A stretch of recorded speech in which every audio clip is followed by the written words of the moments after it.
Hello, everyone, and welcome to Something to Talk About Live. My name is Liz Owen. My pronouns are she and her. I'm the Director of Communications at PFLAG National. It's great to have you with us for another episode of our show. As always, I'm joined by our wonderful host, my good friend and colleague, Jean Marie Navetta. Liz Owen. Jean Marie Navetta. That is a very different background. It is. I keep getting these grown-up backgrounds. I'm actually in a hotel room. I'm in New York. We just did our PFLAG Gives Thanks event last night, and it was fantastic, especially because I learned that all the people I've been speaking to for the last 3 years have torsos and legs. It's really funny when you realize, like, oh, you're just not a floating disembodied neck and head. I thought everybody was like a weeble wobble kind of character, but apparently we all have bodies. Were they all carrying frames around so you'd recognize? Yes, they were. It made it much easier for me to adapt. You know, I don't handle change well. Same. Well, it's really good to be here. Really glad to hear you were back in a room live with people. And I'm really excited for today's show. So I will leave you to it and get myself out of here. Thanks, Liz. Hey, everybody. My name is Jean Marie Navetta. My pronouns are she and ella, and I'm the Director of Learning and Inclusion at PFLAG National. Every single week, we get together to talk about something related to LGBTQ equality and inclusion. And this week, we're talking about a wide variety of things. But first, let me cue this up with mentioning it is Transgender Awareness Week. On or about November 20th, we observe the Transgender Day of Remembrance, in which we remember all of those victims of violence and hate in the trans and non-binary space. And this week, we're having a conversation which definitely relates to that. Very recently, GLSEN's school climate survey just came out for data nerds. It was a major holiday for all of us. As I started to pour through the data, the news was not spectacular in many cases. We're going to talk about it, but in a survey of almost 23,000 students, GLSEN found that about 82% of them said that they actually do feel unsafe at school. 72% said they heard no positive LGBTQ content in their classes. 78% said they were avoiding extracurricular activities. 29% said there was no use, they were prevented from using their proper names or pronouns. And there was a lot more data in there about what was working and what was not working and what has changed since the last iteration of that research. So we're going to be talking about that, but we are also going to be talking with a filmmaker who in 2021 released a short film called Mama Has a Mustache, which interviews children who have gender expansive and transgender parents and who are also talking about their own perceptions of gender and gender identity. It is absolutely a fantastic film, and it really ties into the conversation that we're having today. If you are joining us and reading the articles that we have, we actually shared 2 great articles for you this week. They are both available at straightforequality.org/discussion series. One is from The Hill, and it covers information about GLSEN's new research. And the other one is an article from Chapman University talking about Sally Rubin's film, Mama Has a Mustache. And to talk about both of these things, I am so lucky today to be joined by 2 guests. I have Joe Kosciw, who is the director of the GLSEN Research Institute, and I have filmmaker Sally Rubin, the creator of Mama Has a Mustache. So let's welcome them into the show. Hello, Joe and Sally. It is so good to have you both here. So great to be here. Thank you so much for having us. Thank you. And thanks for making time for us, because I know that you're both busy. I know that you both have a lot going on. So before we get started, and maybe Joe, we can start with you. Could you tell people a little bit about your background and about GLSEN? Sure. Sorry. Thanks again for having me here, Jean Marie. And can I just have you talk about our research wherever we go? Because you did such a great job in such a short period of time. I'm Joe Kosciw. I'm the director of the GLSEN Research Institute. And so, as I hope all of you know, GLSEN is a national organization working on K-12 issues in education around LGBTQ plus student issues. And in the research department, in the Research Institute, we try to build all of those knowledge gaps to what do we know or not know, or what do we need to know in order to create safe and inclusive schools for all students. And this, our flagship report is the National School Climate Survey, which we do every 2 years, which is a national survey of secondary school students, LGBTQ plus secondary school students in the US. And so this is like our 12th incarnation of the report over time. So, but we basically try. It started because there was no information in the 2000s on LGBTQ plus students. And so GLSEN smartly decided, well, we need to learn this for ourselves. Thus the Research Institute. And thank you so much. And I do want to call out this year's survey actually included some questions about experiences of doing classes from home, doing hybrid classes. And I thought that was really fascinating stuff. Right. This particular year was the first year after COVID broke, because when COVID sort of broke, then everyone went virtual. But then the following school year, some schools went back to regular in person, some schools were only online, and some schools were mixed it up. So it's a very interesting year. It is. And I thought that was really kind of fascinating stuff that was in there. And Sally, could you tell people a little bit about yourself and your work? Sure. I'm a tenured professor at Chapman University. I teach documentary film and broadcast journalism there. I'm a social issue documentary filmmaker. The bulk of my work over the years has really been around sort of Americana, class-related issues. I've made several films in Appalachia. I made a film about immigration down on the border of the US and Mexico.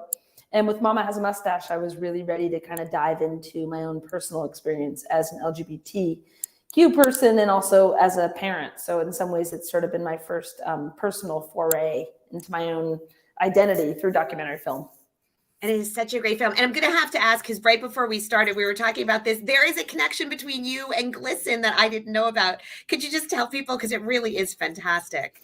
Yes. Back in, gosh, was it 1991 or 92? I was a freshman at Concord Academy.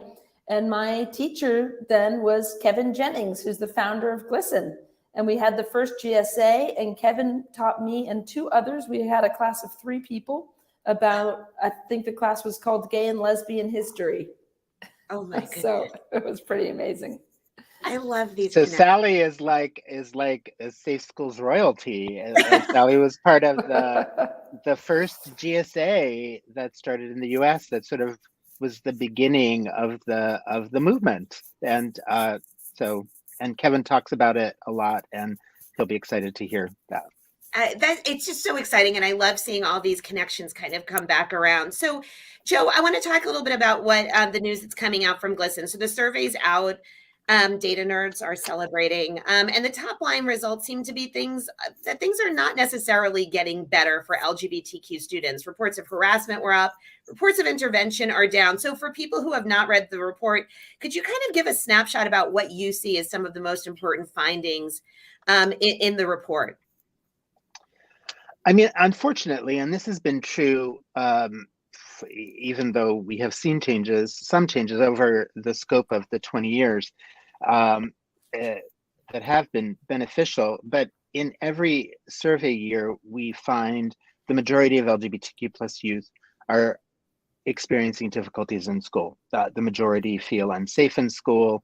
High numbers of them are experiencing harassment and assault because of their LGBTQ plus identities, and experiencing discrimination in school, sort of being discriminated against from fully participating in school life, where their non-LGBTQ peers are not having those same experiences. In this particular year, we saw that so over the time, if you go to the report, which everyone should read cover to cover, it's only like 200 pages.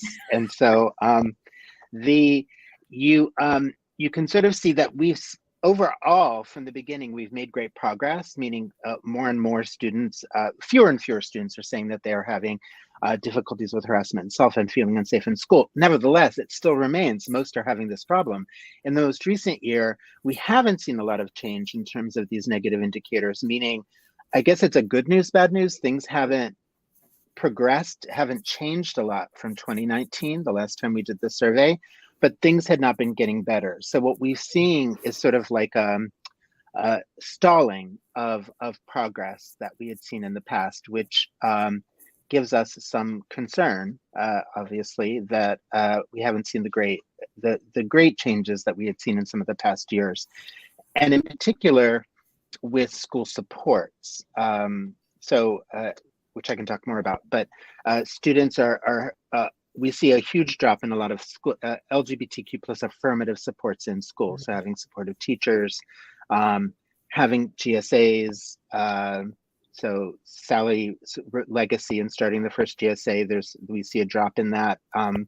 And inclusive curriculum continues to be a real sticking point, sort of, which I think is really relevant for Sally and Sally's film, that it's never been great. We've seen the numbers of students who say that they're taught positive information about LGBTQ people, history, and events has never been high. So it's always been an area where we need to work more on, but we see it even less in 2021. These supports have really dropped.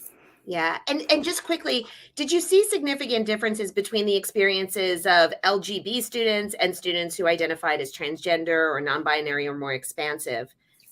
Yeah. We unfortunately, we often find this, that transgender and non-binary students have the worst time in school. So in terms of harassment and assault, and feeling unsafe, they're much more likely to report negative experiences than their cisgender LGB peers.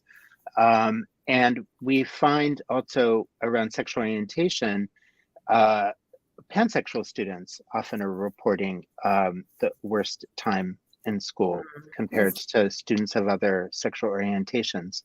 And with regard to race ethnicity, it's important to point out that Native American and Indigenous LGBTQ plus students, by and large, are having the most difficult time in school with regard to harassment, assault, and feeling unsafe. And so those are really important areas that we all need to work on. Then thank you for that. And I definitely want to bring people's attention to how that data is broken out and really looking at how these experiences change as we get into more intersectional identity conversations. So Sally, these numbers are troubling. And one of the things that's most upsetting personally to me is as we see more young people identifying and coming out at younger ages, and then we see numbers like this, I think that this becomes really troubling. Now, your film, Mama Has a Mustache, features a number of these kids who have parents who are LGBTQ, who are talking about their own identities in more expansive ways. Could you tell us a little bit more about why you made the film? You said that this was kind of the first time you were going into your own identity as a filmmaker. Yeah. Several reasons. As a professor, I've taught at Chapman for 12 years. I've always had students who identify as queer. Over the years, I've had trans students. But there became a point 3 or 4 years ago, hard to pinpoint exactly, where things began to change really pretty quickly.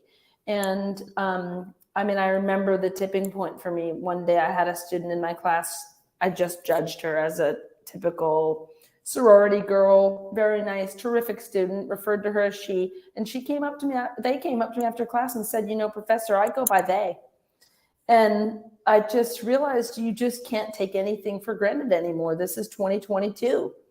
So it wasn't so much that I had more queer students or trans identified students. It was that students were stepping really quickly into this space of non-binary and gender non-conforming. That was at the college level.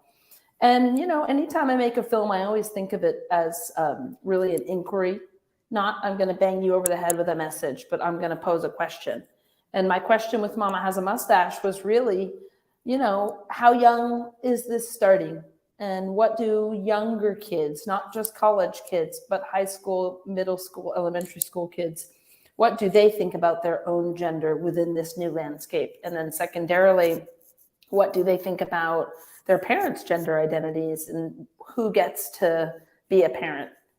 So that was sort of the inquiry. And then I would say the other impetus for me to make the film was really my personal experience as someone who is gender non-conforming, non-binary, and was really excited to be pregnant and did not see any opposition between my connection with my body wanting to be pregnant and identifying as really outside of the traditional gender binary. So I just knew that there would be some meat in there. And lastly, I had a really good title. I was carrying my daughter around when she was about 2, and she looked at me and she said, "Ha ha ha, Mama has a mustache." And I just thought, oh, that's got to be a film. I got to make a film to fit that title. It is such a great title. I have to admit, when Liz was first telling me about the film, I heard it. I said, "What was that?" And immediately wanted to know what it was about. I need to say, I watched the film. I loved it. And one of the things that charmed me the most were listening to these very young voices, and they're so cute, and hearing them talk about gender identity and and using the words. It was such an unusual and exciting experience to hear. So, Sally, as you hear about stuff like the research that's coming out from GLSEN, as a parent, as a person in the community, how does this make you feel as you recognize that all these kids are out there who are having these conversations, and also knowing kind of what they may be in for when they get into school? Well, first and foremost, I have absolutely a new respect for GLSEN and PFLAG and other organizations like what you guys are doing. You are truly doing God's work. You are on the front lines. You know, when I made this film, I had a bit of a Pollyanna attitude. I live in liberal LA. You know, everyone was very much on board with the film, but that has not been the reception. You know, plenty of people like the film, but really realizing how much of that vitriol and hatred is out there and resistance, and realizing what you guys are doing as truly the frontline warriors. I just have such a respect for it. So I do want to say that. You know, sorry, what was the first part of the question? How you're feeling as you look at this data that's coming out from GLSEN, and having spoken to so many of these kids, and knowing when they enter school, they're not necessarily going to have the most accepting experiences out there. No, it's really troubling. You know, I feel the most troubled when I see how in some ways we take great steps forward. And I don't need to point to the different areas. One is that I work in the entertainment industry. We've seen great leaps forward in these past few years since Black Lives Matter, Me Too. You know, but when statistics like this come out and it becomes so clear how much work there still is to do, it's very upsetting, especially when you watch a film like Mama Has a Mustache and you hear those bright, hopeful, open, chirping, creative, inspired little voices from these 5, 6, and 7-year-olds. And we know what they don't know, which is that should they continue to identify in this way as non-binary or somewhere outside the traditional gender binary, and go to a school or be in a place that doesn't totally support them, their voices and opinions are going to change. So yeah, I find it is very upsetting, actually, and scary. And it makes me want to double down and do even more of this work and support the work that you guys are doing even more. Thank you. And I think it makes us all want to do that. I think especially when you hear these hopeful voices, just so unspoiled and so comfortable talking about it, it breaks your heart knowing the contrast of what's happening. So, Joe, you know, a lot of the conversation that's been out there has been centered on the greater levels of acceptance for people who are LGBTQ by younger people, because so many people are identifying, so many people say, I know somebody. And yet, one of the things that popped up in the research that was just released was that there has been an increase in experience of harassment and assault, including the use of things like hearing the phrase "that's so gay." About 97% of respondents said they heard it, and "no homo," around 95% of respondents said it. What's happening here? It seems that we are looking at two very different messages, and yet the experiences are not necessarily positive. What do you think's behind it? Yeah, I think I mean, the good news though is that over time, if you look at our report and you look at the charts that show this over time, we have still made progress. So it would reflect that students are still, in general, using these remarks less than they were 10 years ago. And another, I guess, positive indicator from the report is that when we ask students about intervention, so when anti-LGBTQ plus remarks are made in school, do teachers intervene? And most of the time students say teachers don't intervene, and that has gone down. But student intervention actually increased. So what I think that's a positive thing that we should hold on to is that I think students are more likely to sort of stick up for their peers and sort of say, hey, that's not cool. Some of it is, we did a campaign years ago around the phrase "that's so gay" when we realized this is really firmly entrenched in youth speak, well, really in adult speak too. And some of it is about inadvertent not understanding. So some of the phrases like that's okay and no homo, it's about really telling them, no, this really has a negative impact on people. You may think it's not really homophobic, but yeah, it is. And so I think there's some of that, that education still needs to happen. But I think it really does come down to also teachers and school staff around what they show as what is okay to do and not okay. And so when teachers, and that's why it's important for teachers to intervene, because then they make it clear this is not okay. Because even if a teacher thinks it's not okay, if they don't intervene when homophobic or transphobic remarks are made, then it gives an implicit message that this is okay to do. And so that's why I think that's so very important. Teacher training is very important.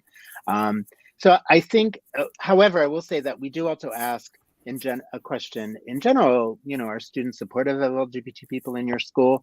And we had seen it sort of increase slightly over the years. It did go down in the most recent survey. And I think some of that might be a function of what is school community, especially during COVID. So I think what we were missing during that school year during COVID is when students were in online, most were in hybrid settings, like they were mixed settings or started off in online and went in person. But what we found was students, I think a lack of like a different sense of community in school.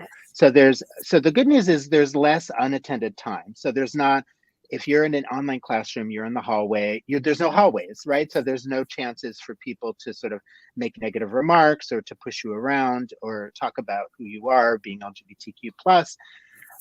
The downside is that I think that there was less access to finding time to talk to your teacher who you think is cool with LGBTQ stuff, or having a GSA meeting or things like that. So I think that some of this is related to, we saw it really changed what school community meant, I think, and the lack of resources for LGBTQ plus students and their peers and their allies, like for them to come together. So I think that was part of it as well. Yeah, and thank you for mentioning that there is an impact to those comments, even though people don't necessarily read them as homophobic or transphobic or something like that, that, over time, especially when they're unchecked, that in fact does send a message. So Sally, your film came out in 2021, so we've got a little bit of space between where we were and this conversation today. I'm curious to know, what have some of the reactions been from the parents who have, who were participating because their kids were in the film, and also some of the parents who you've spoken with who have watched the film? What are they saying? And also, what were the kids saying about the film? Because I think, to Joe's point, it pointed out that there is a community out there and that having these conversations is important. So what kind of feedback have you had? Well, the parents and kids who were in the film absolutely love it. It's so fun for the kids to see themselves animated as fairies and unicorns and ninjas and doing all kinds of things that, kids. Who wouldn't? Yeah, exactly. I'll be a ninja. I know. Yeah, totally. And the parents too, there's been great joy, huge amount of support from, everyone involved in the film. Absolutely. Interestingly, when you make a film and you release it, any film that deals with a relevant social issue, it's just so interesting. You put it out there into the world, it takes on a life of its own, and whatever the socio-political and sociocultural, sort of mood in the country at that time is, that dictates kind of the role that the film plays in the national conversation. This film came out in May of 2021. It was a different country then with regards to this topic. Since then, last spring, we have seen Don't Say Gay, everything in Florida, this wave of anti-trans legislation, anti-teaching LGBTQ identity in schools. So a film that ironically I made to contribute lightness and, and joy and less vitriol to the national conversation has turned out to be more divisive than I ever intended to make. So I hope that I have made a film and I'm presenting a film to the world that may trigger some folks, but that can definitely move and, and sway the movable middle. And if nothing else, give people who watch the film, certainly anyone who's a parent, or at least anyone who's a parent who's open to the ideas presented in the film, just a moment to smile and laugh and enjoy the inherent wisdom and compassion and humor of kids. I was really thinking about that because when I watched the film, I didn't realize initially that it had come out in 2021. And after I did and started to read, I thought, how to your point, the world has changed just in that year with the highest rate of book bans that we've ever seen, the Don't Say Gay and similar legislation. And I thought, what an interesting contrast just over a year in terms of the perception. I think one of the things that jumped out the most for me, Sally, was the incredible innocence and nonchalance of the children who were speaking in it. It just came so easily to them, words that probably their parents stumble over in some cases. It just is the way the world is. And it gave me a sense of hope, especially watching it now. Also, if you'd ever like to animate me as a dinosaur, I am totally so please keep me in mind for that one. Joe, that actually does bring up this conversation about the increase that we've seen in bans on inclusive curriculum or even the presence of books in school libraries. What did you find in the research that you did about how this was showing up and how it was affecting students? So, like I said before, I think that the one sticking point that we've seen over all the years that we've been doing this research is inclusive curriculum being taught positive content about LGBTQ plus people, history and events, and library resources. Libraries are tricky because there have been periods of time where libraries have often been underfunded, seen as sort of like not necessary. And so it's like, no, they're key places. I remember going to the library and trying to find every book I could, especially if it like mentioned stuff on gay. And this is many decades ago when there were not many books, but but I think what we find is that when these things are present, when students are being taught these issues, this content, and when there are resources available in the library, it affects their connection to school. And we believe it affects really the whole school community, because I think it makes it every day. I think you're taught these things, you're taught about LGBTQ issues, like you're taught around race and ethnicity and differences in religion, and it normalizes diversity and difference in the school. And I think educators often talk about windows and mirrors. When you in school, you both see yourself reflected, but then you also see what the experiences of others people are. And I think that is part of what makes it engaging for students. So when students have this, they feel more connected, they want to continue their education. Years ago, we looked at, doesn't matter what subjects are you taught in like for seniors who are going, like what subject do you think you want to study in school? And no surprise, there was a relationship between subjects where it was most common to be taught LGBTQ things. Students were more likely to want to pursue that in their later education. So, but for the whole school community, I think it makes it a more open, accepting, and tolerant place. So I think it affects the whole school community, and inclusive curriculum is very low. And I think it will be interesting to see, we haven't looked at this yet, for states that have passed positive laws that are around curriculum inclusion, whether we've seen increases in that, because I think that's really that's a really key area for everyone to work on. And so why in all grades, and I think that's what's so great about Sally's film, is that it's important to sort of seize those moments in earlier education, because then as students get to middle school and high school, the picture is very different. And I think some of that has to do with adolescent development, but it's like we need to build off of those young minds that are evidenced in Sally's film, and sort of make sure that the school environment is a place that actually lets those grow and continue to be as open as they are. Absolutely. And some of that is through curriculum. It really is. And I think that's why understanding what's really happening out there because of the research and being able to tap into these resources is so important. We are unfortunately out of time. Again, this is another day when I wish we had another hour, because I think we could keep going on this one. Thank you, Joe. Thank you, Sally. Thank you for everything that you're creating, the important information that you're putting out there, and the voices that you are elevating, because we need a whole lot more of that. We are so grateful to you, and I hope that we will have you both back to talk about more of the work that you're doing. But thank you so much for joining us today. This was great. Thank you so much. Thank Thank you. you so much for having us. This was great. Amazing. Thank you. And So once again, I wish I had more time.